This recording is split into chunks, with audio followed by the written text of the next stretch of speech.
Bienvenidos a Cruce Palabras por Telesur. Soy Luis Hernández Navarro y hoy nos acompaña en el estudio el doctor Alberto del Castillo. Él es doctor en Historia por el Colegio de México, investigador del Instituto Mora, trabaja sobre la imagen y la historia social de la imagen y es autor de un libro interesantísimo, fundamental para reinterpretar, releer el movimiento estudiantil del 68. Un libro que se llama La fotografía y la construcción de un imaginario, ensayo sobre el movimiento estudiantil de 1968. Alberto, muchas gracias por estar con nosotros. Al contrario, encantado de estar aquí contigo. Alberto, ¿por qué leer el movimiento de 1968 la perspectiva del tiempo desde las imágenes, claro, cuando existen literatura, testimonios personales, crónicas clásicas como la de Poniatowska o Luis González de Alba, Monsiváis? ¿Por qué hacerlo? Claro, exactamente, ese es el reto. Es decir, el 68, como todos sabemos, es un episodio fundamental de la historia reciente del país, que tuvo resonancias, que tuvo ecos muy, muy importantes, que ha sido trabajado desde la literatura, desde la sociología, la historia incluso, pero había un hueco ahí que me parecía como muy importante, que era la parte fotográfica. Y esto es muy paradójico porque todos sabemos que el 68, entre otras cosas, ha creado un imaginario visual muy potente, ¿no? Muy contundente, al cual apelamos, ¿no? Todos los años, y genera todavía debates y discusiones y tal. Y sin embargo, esa parte visual es una parte que conocíamos muy poco, o que conocíamos a través de 2 o 3 íconos que se repetían cada efeméride del 2 de octubre, salen a relucir. Pero no había como un balance de realmente qué se puede decir desde lo fotográfico. Y yo me encontré en esta investigación, que ya tiene una década, me encontré con que había un material muy diverso, ¿no? Si nosotros nos metíamos por supuesto, al material publicado por la prensa, que era una prensa controlada por el gobierno. Muy conservadora. Muy conservadora. Excepto la revista ¿Por qué? Pero con excepciones como la revista ¿Por qué? Y con matices como el Excelsior de Scherer, en fin. Había una oportunidad ahí de abrir toda una discusión también, a partir de lo fotográfico. Pero si a eso agregamos no solamente lo publicado, sino lo que no se publicó y que hoy podemos conocer en los archivos del Universal o en los archivos del Heraldo de México o a través de archivos de fotógrafos independientes como Rodrigo Moya, el gran fotógrafo, cronista visual de las revoluciones en Latinoamérica, de las guerrillas en Centroamérica, de la gran crónica urbana, ¿no?, de la Ciudad de México. Entonces ahí tenemos una beta también muy interesante. Y la cereza del pastel es la mirada de poder, ¿no? Los fotógrafos, ¿no?, de lo que era el departamento del Distrito Federal y sobre todo el fotógrafo de la Secretaría de Gobernación de Luis Echeverría, Manuel Gutiérrez Paredes, ¿no?, cuyo acervo ahora conocemos. Y también es súper interesante. Entonces teníamos los ingredientes ahí para armar un relato interesante a partir de la foto, ¿no? ¿Tú dirías que hay una diferencia en la mirada visual de un agente de gobernación, un policía político y un periodista? ¿O es el editor y el periodista que escribe sobre la nota el que hace la diferencia en la imagen? Sí, en parte estoy totalmente de acuerdo. Es decir, el editor es el que reinventa la fotografía, ¿no? Y eso lo vemos constantemente, ¿no? Es el editor el que le encuentra un lucimiento particular a una fotografía, que la pone a dialogar con otras imágenes. Yo creo que esa parte es súper importante. Y la hemos visto en acción, la vemos constantemente, ¿no? Y sin embargo acá, digo, en el caso muy particular de Gutiérrez Paredes, yo creo que una gente así como más tradicional, como los que yo me he encontrado, por ejemplo, en el Archivo de la Nación, ¿no?, que sacaron las fotos para gobernación del Halconazo, ¿no? 1971. 71, el 10 de junio, son fotos de registro, fotos de registro que lo que quieren es como aportar información al poder para ver cómo transcurrieron las cosas. Sin embargo, Gutiérrez Paredes iba más allá de eso. Yo creo que está un escalón arriba de eso, quizá por su trabajo como fotoperiodista, porque era un fotoperiodista conocido, ¿no? Por todo el mundo, que se dedica a los espectáculos, que se dedica a los deportes, en fin. Entonces el trabajo que le encomienda Echeverría a Gutiérrez Paredes, entonces secretario de Gobernación, que era el secretario de Gobernación, y este hombre era su fotógrafo, el fotógrafo de los eventos familiares, le tenía como toda la confianza del mundo, un tipo leal. Saca las fotografías, sobre todo los eventos callejeros, las grandes marchas, ¿no?, de agosto, del 13 y del 27 de agosto, por supuesto la Marcha del Silencio, por supuesto, incluso el 2 de octubre, eventos que ocurren en la calle y que es muy curioso el caso de Gutiérrez Paredes. Es decir, siendo un trabajador de gobernación, ahora, 50 años después, digo, nadie sabe para quién trabaja, ese archivo se puede consultar en la UNAM.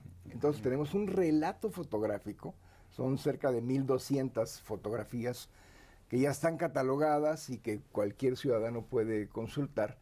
Y lo que tenemos es un relato magnífico, con diferentes puntos de vista, con diferentes ángulos, encuadres, va mucho más allá del simple registro, al grado de que, digamos, el libro, me parece el libro más importante del 68 que escribió Elena Poniatowska, La noche de Tlatelolco, el más influyente, durante mucho tiempo tenía un expediente fotográfico, ¿no? No le daba mucha importancia a la autoría, estaban fotos de Héctor García, de los hermanos Mayo, en fin.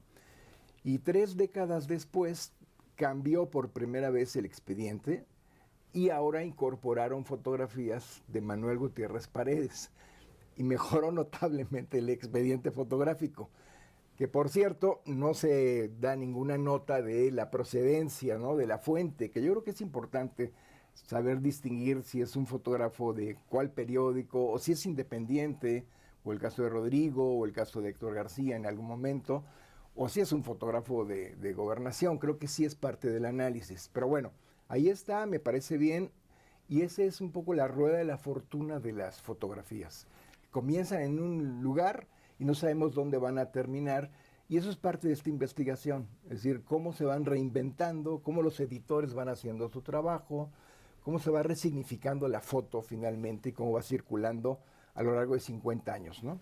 En esta disputa por el imaginario, Alberto, el 68 tiene 2 lecturas, la de la fiesta, la de los jóvenes celebrando su libertad, apropiándose de las calles, y la de la represión y la violencia, el martirologio. Tú pones el acento en la primera. Claro, sí. ¿Por qué esa decisión?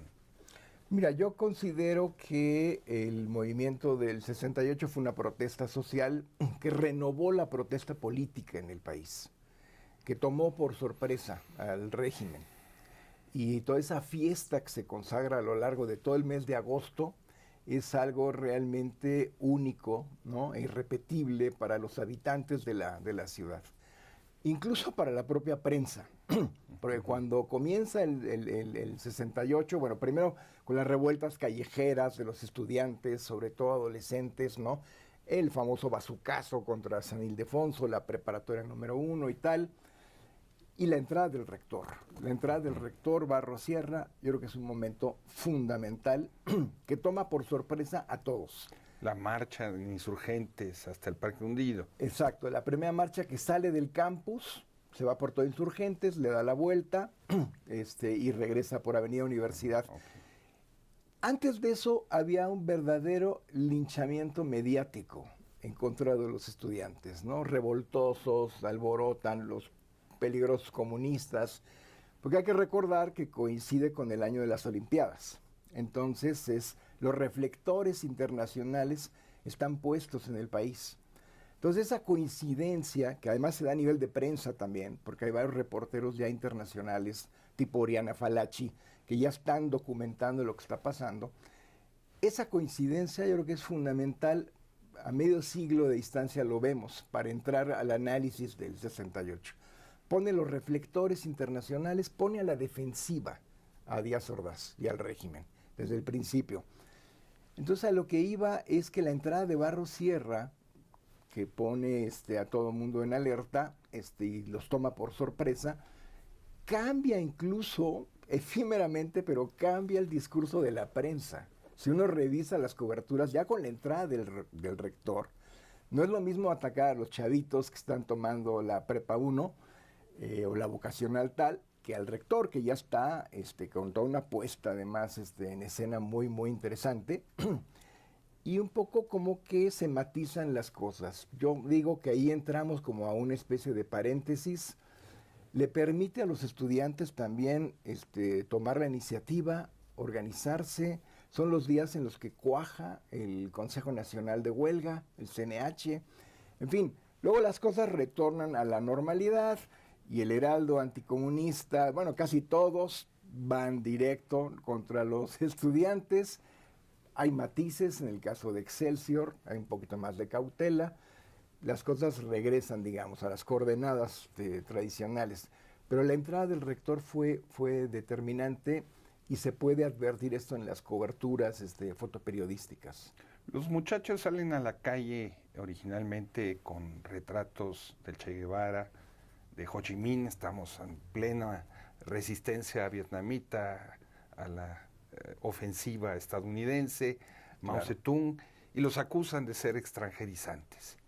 Y entonces comienzan a sacar retratos de Zapata, de Villa, de Flores Magón. ¿Esto se puede percibir en las imágenes fotográficas? Por supuesto, esa es una de las lecturas, ¿no?, que a mí se me antojan como más interesantes del 68 desde el punto de vista de la foto. Es decir, la disputa simbólica a través de las imágenes, ¿no? Porque la Revolución Mexicana estaba muy viva todavía en el 68, ¿no? Estamos ahora más o menos a la misma distancia del 68 que en el 68 respecto a la Revolución Armada. ¿Te parece, ¿verdad? Perdón si te interrumpo aquí justo cuando estabas explicándonos sobre la Revolución Mexicana. ¿Hacemos una pequeña pausa? Claro que sí. Amigos, amigas, no se vayan. Si quieren saber qué pasó con el 68 y la Revolución Mexicana, continúennos viendo. Volvemos.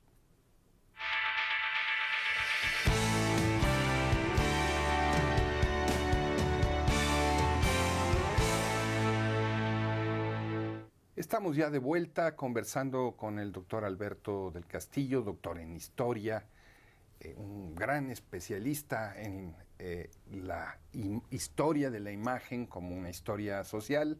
Estamos conversando sobre su libro La fotografía y la construcción de un imaginario, ensayos sobre el movimiento estudiantil de 1968. Alberto, te interrumpí cuando nos estabas explicando cómo se daba esta disputa por el legado de la Revolución Mexicana. A través de la Revolución, que decía yo, es una de las cosas que me parece más importantes desde estos puntos de vista, ¿no? Es decir, la Revolución estaba muy viva en ese momento y entonces, claro, los símbolos de la Revolución están ahí a la vista de todos. El gobierno los utiliza, ¿no?, claramente, ¿no? La imagen de Zapata, la imagen de Villa, en fin. Y hay un momento que me parece muy interesante, que es el 28 de agosto. Fíjate tú, el 28 de agosto, antes del informe. Ahí uno puede... El informe es el 1 de septiembre. Es el 1 de septiembre. Entonces, ahí uno puede advertir este giro que tú ya decías, ¿no?, de la fiesta a la represión. Porque sale entonces Díaz Ordaz, en Bellas Artes se organiza un evento con la Confederación Nacional Campesina, Augusto Gómez Villanueva, la primera plana del PRI, para manifestar todo el apoyo de los campesinos al gobierno, etcétera, etcétera. Díaz Ordaz, dueño de la escena, ¿no?, sale con una pintura de Zapata atrás, muy impresionante, que estaba basada en el rostro de Zapata de una fotografía clásica que se pensaba que era de Agustín Víctor Casasola.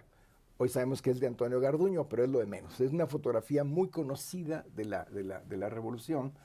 Entonces sale un poco ahí muy elocuente Díaz Ordaz me pareció que era muy, muy interesante el discurso, porque es la primera vez que se refiere a los estudiantes como traidores a la patria.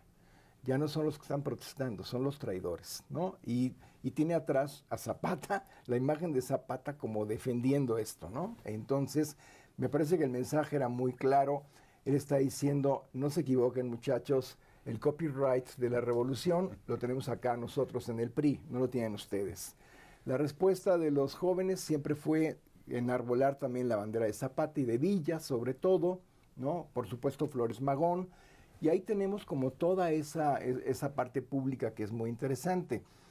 La otra que mencionabas, la del Che, pues también es fundamental, ¿no? El Che que había sido asesinado un año antes en Bolivia, gracias a la labor de un editor, de Feltrinelli, que pone en circulación la fotografía de Korda, se convierte con todos los movimientos estudiantiles, porque ese es otro atributo del 68 que hay que recordar. Es un movimiento planetario. Se da en Europa, en Estados Unidos, América Latina, Asia, en fin, es muy interesante esto. Y ahí es donde cristaliza esta fotografía de Korda, se convierte la imagen del Che como en icónica, ¿no? Con la lectura que se tenía entonces del Che como un mártir de la revolución, ¿no? Y cómo se apropian los estudiantes mexicanos, en este caso, para dirigir esto, que es una cuestión, una pista interesante de por dónde puede ir el libro y por dónde puede ir este tipo de investigaciones sobre una historia política de la fotografía. Hay unas pancartas con la fotografía del Che, no la de Korda, otra fotografía de un Che ahí, que decomisa el ejército cuando la toma militar de Ciudad Universitaria, que se produce en septiembre, ¿no? El 18 de septiembre. Viene la toma militar de CEU y decomisan aquellas pancartas. Y entonces en las grandes fotografías publicadas al día siguiente sale esta foto del Che, salen las declaraciones del gobierno de que, claro, es una fotografía que es resultado de los servicios de inteligencia, ¿no?, del gobierno checoslovaco, y es una prueba más de la presencia de la conjura, la famosa conjura comunista, etcétera, etcétera. Y bueno, muchos años después, ¿no?, revisando el archivo y discutiendo con Rodrigo Moya, con el gran Rodrigo Moya, descubríamos que esa foto en particular es de Rodrigo Moya. Rodrigo la cedió al Consejo Nacional de Huelga, a Raúl Álvarez Garín, y se utilizó como parte de la propaganda cuando del él estuvo movimiento. en Cuba con Rius y En una reunión él era, no sé si ministro de Economía o director del banco, el Che, y lo entrevistan, ¿no? Tiene la oportunidad única, Rodrigo, con el caricaturista Rius, ¿no?, de entrevistar al Che, y le saca este rollo, ¿no?, que son como 36 fotografías del Che Guevara. Es una de estas imágenes que luego entonces circulan. Entonces ahí te das una idea de por dónde se pueden plantear una serie de pistas alternativas, regresando un poco a la pregunta original, de por qué desde la foto. Es que desde la foto se pueden recorrer caminos que pueden alimentar y que pueden discutir con esa historia cultural, con esa historia social, ¿no? Entonces por ahí van los tiros, digamos. El 68 es también un punto de inflexión en la lucha por la liberación de la mujer. Y hay dos imágenes contrastantes. Por un lado, el 68 es también la celebración de las Olimpiadas y de las Olimpiadas culturales, y abundan imágenes de las edecanes, ¿no? De muchachas jóvenes, muy guapas, con sus minifaldas, muy delgadas, claro, como un arquetipo de lo que México quiere presentar al mundo. Y luego están estas imágenes de las chicas universitarias tomando la calle, o sea, haciendo valer su libertad como ciudadanas. ¿Cómo explicar este contraste? Claro. Finalmente es el conflicto de esta ciudad imaginada por los diseñadores, la ciudad Olimpia, ¿no?, la ciudad olímpica, que un poco tiene un cierto diseño urbano y también sus protagonistas, que son este modelo femenino. Y la ciudad real, que es la que se revela, ¿no?, con el movimiento. Y ahí tenemos, digamos, otra vez, digamos que las coberturas fotográficas son muy, muy interesantes. Primero porque nos muestran la enorme participación femenina, ¿no? Y estudiantil, por supuesto, pero también popular, que esto es interesantísimo, seguirlo en el archivo de Gutiérrez Paredes, cómo se van incorporando mujeres obreras, mujeres del campo, y están ahí también, en los contingentes, ¿no? Esa es una parte muy, muy interesante. Y la otra es cómo se da todo yo había dicho un linchamiento mediático sobre los estudiantes, diría un doble linchamiento mediático sobre las mujeres. Se criminaliza la participación de las mujeres. En esto, particularmente, el periódico La Prensa es como... que es un periódico muy popular. Es un periódico muy popular que tiene los servicios Mucho tiraje. Tiene un gran tiraje, se dirige a otro tipo de interlocutores y tiene un extraordinario fotógrafo, ¿no? Que es Enrique Metinides, que es el gran maestro de la nota roja, del reportaje policiaco. Metinides, a lo largo de muchos años, tiene ya como todo un estilo para contar una historia trágica en 3 fotografías, ¿no? Y este mismo estilo lo aplica al 68. Yo digo que el 68 para la prensa y para la lente de Metinides en particular, la percibió como un caso de nota roja. Y desde ahí entonces, uno de los mayores responsables, digamos, son estas mujeres que se atreven a salir a la calle a protestar. Entonces hay toda una serie de casos, trágicamente, en la prensa, de cómo se va criminalizando esto. Uno de los últimos fue el de la profesora Mirto Cleya González, ¿no? La maestra de ceremonias ahí en el 2 de octubre, y que finalmente el tratamiento que le dan en la prensa es terrible. La tratan como a una paciente psiquiátrica, y bueno, desde ahí creo que tenemos una deuda con Mirto Cleya para poder plantear desde la propia fotografía, desde la propia historia, un tratamiento bien, bien distinto a ese linchamiento del que fue objeto, pero que representa este linchamiento en general que se dio contra la mujer por parte de sectores muy amplios de la prensa, ¿no? Nos has platicado del fotoperiodismo en el diarismo, de los fotodocumentalistas. Déjame preguntarte de las revistas, para ponerlas en un polo. Por un lado, Tiempo, dirigido por Martín Luis Guzmán, el gran novelista de la Revolución Mexicana, pero ya para ese entonces muy reaccionario, muy conservador. Y por el otro lado, El Porqué, de Mario Menéndez, que participó en la fundación de una efímera guerrilla fracasada, se exilió en Cuba, etcétera, etcétera.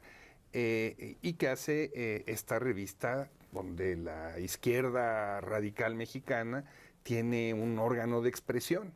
Claro. ¿Cuál es la diferencia en la cobertura fotográfica de ambas revistas? Fíjate que el caso de las revistas es interesante porque tienen la pauta, tienen el ritmo, tienen el tiempo para pensar en el relato fotográfico. No es solamente lo que pasó el día anterior, sino que pueden ir armando, ¿no? Como su visión de las cosas. Entonces yo ahí te diría, claro, la revista ¿Por qué? Es un poco como, yo digo, la versión de los vencidos. Durante mucho tiempo fue la versión oficial de la izquierda, la versión de la revista ¿Por qué?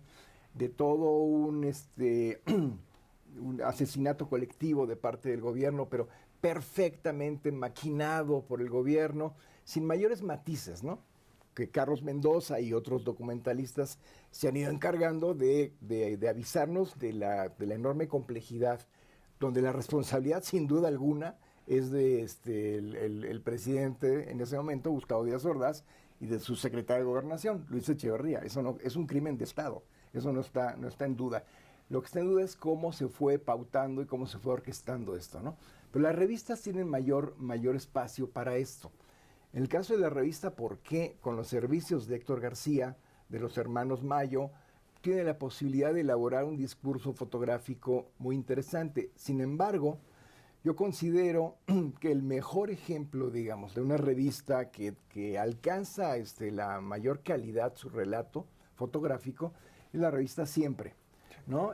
Con la cultura en México, porque ahí tiene la oportunidad de mezclar, con Fernando Benítez a la cabeza, tiene la oportunidad de poner en circulación las imágenes y las palabras.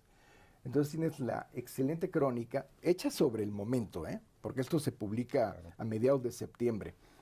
La crónica de Carlos Monsiváis y las fotografías de Héctor García. Entonces es un diálogo que a mí me parece que es el más contundente a 50 años de distancia de lo que allí ocurrió.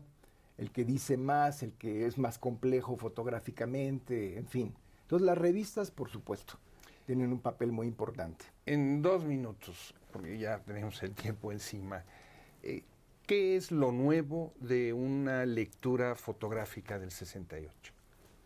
Mira, yo creo que es un trabajo que apenas está empezando. Yo creo que es un trabajo que se empieza a plantear.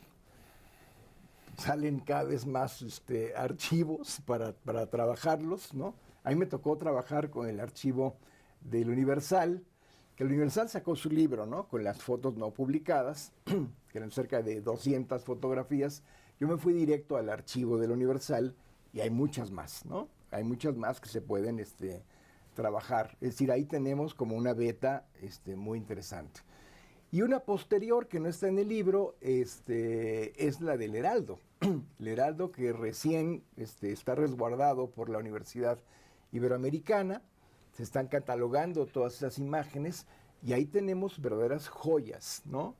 Como la participación de la ultraderecha, por ejemplo, que elabora su propio meeting, ¿no? Por ahí del 9 de septiembre, despierta el muro, despiertan los sinarquistas y hacen un gran meeting en la Plaza México. Y bueno, esto es toda una línea de trabajo que apenas está en ciernes, ¿no? Entonces, yo te diría, desde lo fotográfico hay como estas diferentes posibilidades. Ahora estamos hablando de Héctor García. Hicimos una curaduría en una exposición que se encuentra actualmente en la Sala Miguel de la Madrid, en Los Pinos. Yo ahí tuve la oportunidad de trabajar con el archivo de Héctor García. Entonces, es una invitación a revisarlo, el 68, desde el punto de vista del archivo. No solamente lo que se publicó, sino cómo lo fue acomodando, cómo trabajó sus hojas de contacto, sus negativos, porque era una época evidentemente predigital, y todo lo que esto implicaba. Entonces, bueno, yo cierro con esa invitación. Muchísimas gracias, Alberto, por este cruce de palabras. Al contrario. Amigos, amigas, muchas gracias por su amable compañía el día de hoy. Ya saben, lo esperamos la semana que viene aquí por Cruce de Palabras por Telesur. Hasta la próxima.